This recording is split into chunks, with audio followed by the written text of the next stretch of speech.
खालापूरमध्ये प्रशासकीय भवनाचं उद्घाटन जे आहे ते आमदार महेंद्र थोरवे यांच्याचं संपन्न झालेलं आहे। 11 कोटीचा निधी यासाठी उपलब्ध झालेला आहे आणि इमारत जी आहे ती आता बांधून नागरिकांच्या सेवेसाठी इथे तयार झालेली आहे। थेट आमदारांशी आपण बातचीत करूया। सर, एकंदरीत काय सांगाल, उद्घाटन संपन्न झालेलं आहे, कशा पद्धतीमध्ये नागरिकांना आता सेवा उपलब्ध होणार आहे? खालापूर तालुक्यासाठी प्रशासकीय भवन राज्याचे तत्कालीन मुख्यमंत्री एकनाथजी शिंदे साहेब असताना त्यावेळेस 11 कोटी रुपयाचा निधी मंजूर करण्यात आलेला होता। या वास्तूचं भूमिपूजनसुद्धा मी या ठिकाणी केलेलं होतं आणि आज या वास्तूचं लोकार्पण सोहळा संपन्न होत असताना मनस्वी आनंद या ठिकाणी होत आहे। खालापूर तालुक्यातील जर आपण पाहिलं तर ती जुनी इमारत जो तहसील कार्यालयाची जी होती ती पूर्णपणे जीर्ण झालेली होती। ब्रिटिशकालीन इमारत होती, तेव्हापासून ती इमारत त्या ठिकाणी आहे। त्यामुळे नव्याने इमारत प्रशासकीय कार्यालय या ठिकाणी प्रशासकीय भवन उभारावं अशी सर्व जनतेची मागणी होती, प्रशासनाची मागणी होती आणि यासाठी निधी उपलब्ध करून देऊन आज भव्य दिव्य असं प्रशासकीय भवन खालापूर तालुक्याचं या ठिकाणी आज उभं राहिलेलं आहे आणि आजपासून या ठिकाणी जनतेची कामे या कार्यालयातून या ठिकाणी होणार आहेत। खरं तर खालापूर तालुक्यातील जे प्रशासकीय जे कार्यालय आहेत ती एकाच छताखाली यावीत या उद्दिष्टाने सातत्याने आम्ही प्रयत्न करत होतो। कर्जतमध्ये सुद्धा आम्ही प्रशासकीय भवन उभारलेलं आहे, तिथेसुद्धा आम्ही सर्वच कार्यालय एका छताखाली त्या ठिकाणी घेतलेली आहेत, जेणेकरून जनतेची कामे जी आहेत ती एकाच ठिकाणी त्या ठिकाणी व्हावी, जनतेला त्रास होऊ नये याच उद्दिष्टाने हे प्रशासकीय भवन या ठिकाणी उभारलं गेलं आहे।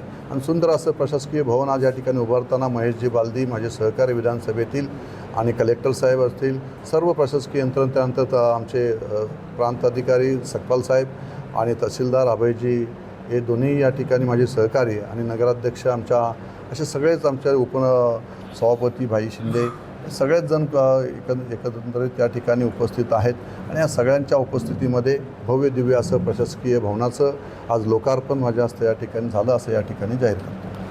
तिन्ही पक्ष जे आहेत आता रायगड जिल्ह्यामध्ये एकत्र आले, भाजप असेल, राष्ट्रवादी असेल, आपला पक्ष असेल आणि आता एकंदरीत कुठेतरी सत्ता देखील स्थापन झालेली आहे। आपण म्हणाल्याप्रमाणे मागच्या वेळेस की आमचा आता वाद मिटलेला आहे आणि त्यानंतर आता म्हसळ्याच्या नगराध्यक्षांनी राजीनामा दिलेला आहे, काय सूचक विधान आहे?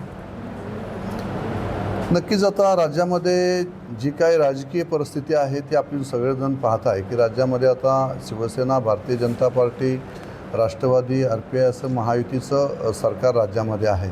मधल्या काळामध्ये राष्ट्रवादी आणि शिवसेनेमध्ये टोकाचे मतभेदसुद्धा पालकमंत्री पदावरून त्या ठिकाणी झालेले होते, परंतु माझ्या मते वरिष्ठ लेवलवर पुन्हा एकदा या ठिकाणी शिंदेसाहेब असतील, तटकरे साहेब असतील, फडणवीस साहेब असतील, हे सारे नेते एकत्रपणे बसून रायगड जिल्ह्याच्या विकासाला गती देण्यासाठी पुन्हा एकदा एकत्र येऊन या ठिकाणी काम करण्याची भूमिका ही वरिष्ठ नेत्यांनी त्या ठिकाणी दाखवलेली आहे। त्यामुळे आम्हालासुद्धा त्या पद्धतीचं काम, जेव्हा वरिष्ठांचा आदेश आहे त्याचं पालन करण्याचं काम आम्ही करत असतो। त्यामुळे वरिष्ठांचा आदेश आहे म्हणून त्याचं पालन आम्ही त्या ठिकाणी करत आहोत। राजीनामा दिल्यामुळे जनतेत चर्चा आहे की पालकमंत्री पदाचा प्रश्न आता सुटणार आहे, काय वरिष्ठ लेवलला चर्चा आहे? आपण आमदार म्हणून काय सांगा? होय, नक्कीच लवकरच आपल्याला रायगड जिल्ह्याला पालकमंत्रीचा जो संघर्ष होता तो संघर्ष मिटून रायगड जिल्ह्याला पालकमंत्री त्या ठिकाणी मिळेल आणि जनतेला अपेक्षित असणारा विकास या महायुतीच्या सरकारच्या माध्यमातून रायगडमध्ये होईल। जनतेमध्ये संभ्रम अवस्था आहे की टोकाची टीका करणारे महेंद्र थोरवे अचानक शांत का झाले, नेमकं काय अंतर्गत काय सांगाल?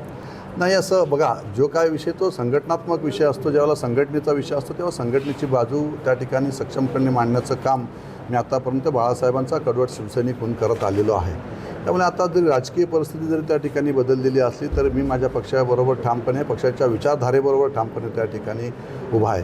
त्यामुळे ज्या वेळेस पक्षावर कुठलं संकट येईल किंवा पक्षाच्या बाबतीत जर कोण चुकीची भूमिका मांडत असेल विरोधक, त्यावेळेस मी मात्र ठामपणे पक्षाचीच बाजू घेऊन त्या ठिकाणी संघटनेची भूमिका मांडणार। आपल्या पक्षाचे आमदार महेंद्र दळवी यांनी मंत्रिपदाची इच्छा व्यक्त केलेली आहे, राज्यमंत्रीपद रायगडला मिळावं अशी त्यांची इच्छा त्यांनी व्यक्त केली आहे। आपण आमदार म्हणून काय सांगाल? पण नक्कीच प्रत्येकाला संधी त्या ठिकाणी मिळाली पाहिजे। विधानसभेत जो निवडून जात असतात ते त्या आमदारांची प्रत्येकाची इच्छा असते की आपण त्या ठिकाणी मंत्री व्हावं, कोणी उपमुख्यमंत्री, कोणी मंत्री व्हावं। आमची अशी काही इच्छा नाही आहे, ज्यांची आहे त्यांना शुभेच्छा आहेत माझ्या। आपल्या पुतण्यावरती आता मारहाणीचा लेटेस्ट आरोप झालेला आहे, याआधी देखील असे काही आरोप झाले होते, आपण आमदार म्हणून कसं पाहताय? नाही, ते असे विरोधकांचे खोटे दावे आहेत, ते चुकीच्या पद्धतीने आरोप करण्याचं काम त्या ठिकाणी करत आहेत आणि अशा पद्धतीचं राजकारण मी त्या ठिकाणी करत नाही। त्यामुळे मी त्याचं समर्थन कधीच करणार नाही, कारण तशी काही चुकीचं कृत्य त्याच्याकडनं त्या ठिकाणी झालेलं नाही, मात्र विरोधकांनी खोटं सांगण्याचा प्रयत्न त्या ठिकाणी केलेला आहे। आमदार म्हणून आपण आता जनतेसाठी ही प्रशासकीय भवन आपण दिलेलं आहे. भविष्यामध्ये काय योजना लोकांसाठी मतदारसंघासाठी आपण राबवणार आहात?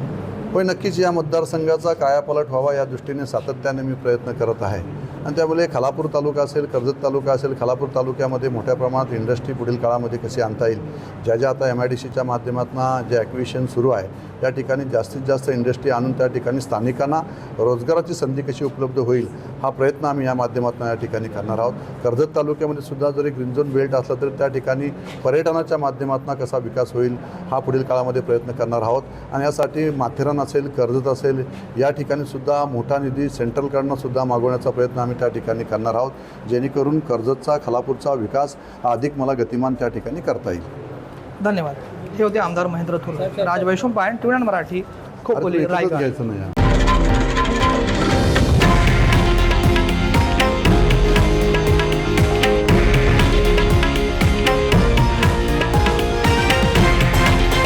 हे आहे देशातील नंबर 1 न्यूज नेटवर्क आणि आपण पाहत आहात TV9 मराठी, एकमेव.